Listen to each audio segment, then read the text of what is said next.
সিলেট-৪ আসনের মানুষের ঋণ শোধ করার ক্ষমতা আমার নেই, বললেন আরিফুল হক চৌধুরী। বিস্তারিত দেখুন প্রতিবেদনে।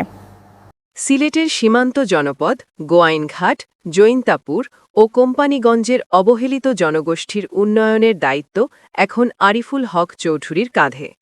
সদ্য সমাপ্ত ত্রয়োদশ জাতীয় সংসদ নির্বাচনে সিলেট-৪ আসনে ধানের শীষ প্রতীক নিয়ে লক্ষাধিক ভোটের ব্যবধানে জয়ী হয়েছেন তৃণমূল থেকে উঠে আসা এই হেভিওয়েট রাজনীতিবিদ। গত বৃহস্পতিবার অনুষ্ঠিত নির্বাচনে আরিফুল হক চৌধুরী পেয়েছেন ১,৮১,৬০৯ ভোট। তার নিকটতম প্রতিদ্বন্দ্বী জামায়াতে ইসলামীর জয়নাল আবেদিন পেয়েছেন ৭১,৩৯১ ভোট। ১,১০,২১৮ ভোটের এই বিশাল ব্যবধান নির্বাচনী এলাকায় তার জনপ্রিয়তারই বহিঃপ্রকাশ বলে মনে করছেন রাজনৈতিক বিশ্লেষকেরা।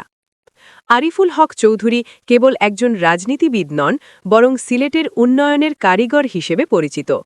তিনি সিলেট সিটি কর্পোরেশনের কাউন্সিলর ও নগর উন্নয়ন কমিটির সভাপতি হিসেবে কেরিয়ার শুরু করেন।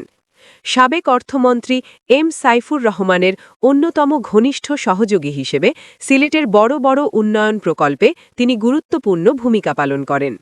২০১৩ থেকে টানা ২ মেয়াদে সিলেট সিটি কর্পোরেশনের মেয়রের দায়িত্ব পালন করে নগরীকে একটি আধুনিক রূপ দেন তিনি।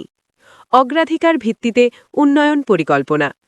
বিপুল এই জয়ে জনগণের প্রতি কৃতজ্ঞতা প্রকাশ করে আরিফুল হক চৌধুরী বলেন, মানুষ যে বিশ্বাস নিয়ে আমাকে নির্বাচিত করেছেন, সেই ঋণ শোধ করার ক্ষমতা আমার নেই। রাস্তাঘাট, শিক্ষা প্রতিষ্ঠান, ধর্মীয় উপাসনালয় ও গ্যাস সংযোগের পাশাপাশি সনাতন পদ্ধতিতে পাথর উত্তোলনের সুযোগ সৃষ্টি করা এবং শ্রমিকদের সমস্যা সমাধান করাই হবে আমার মূল লক্ষ্য। তিনি আরও জানান, শপথ গ্রহণের পর ৩ উপজেলার জনগণকে নিয়ে বসে স্বল্প, মধ্য ও দীর্ঘমেয়াদী পরিকল্পনার মাধ্যমে উন্নয়ন কাজ শুরু করবেন। এছাড়া সিলেট বিভাগের বিজয়ী ১৮ জন সংসদ সদস্য মিলে পুরো বিভাগের সামগ্রিক উন্নয়নে ঐক্যবদ্ধভাবে কাজ করার অঙ্গীকারও ব্যক্ত করেন তিনি। নির্বাচনী জয়ের পর নতুন করে আলোচনায় এসেছেন আরিফুল হক চৌধুরী। সংশ্লিষ্ট একটি নির্ভরযোগ্য সূত্র জানিয়েছে, অভিজ্ঞ এই জনপ্রতিনিধিকে স্থানীয় সরকার মন্ত্রণালয়ের প্রতিমন্ত্রীর দায়িত্ব দেওয়া হতে পারে। সিটি মেয়র হিসেবে তার পূর্ব অভিজ্ঞতাকে কাজে লাগিয়ে সারা দেশের স্থানীয় সরকার কাঠামো শক্তিশালী করতেই দল এমন সিদ্ধান্ত নিতে পারে বলে গুঞ্জন রয়েছে।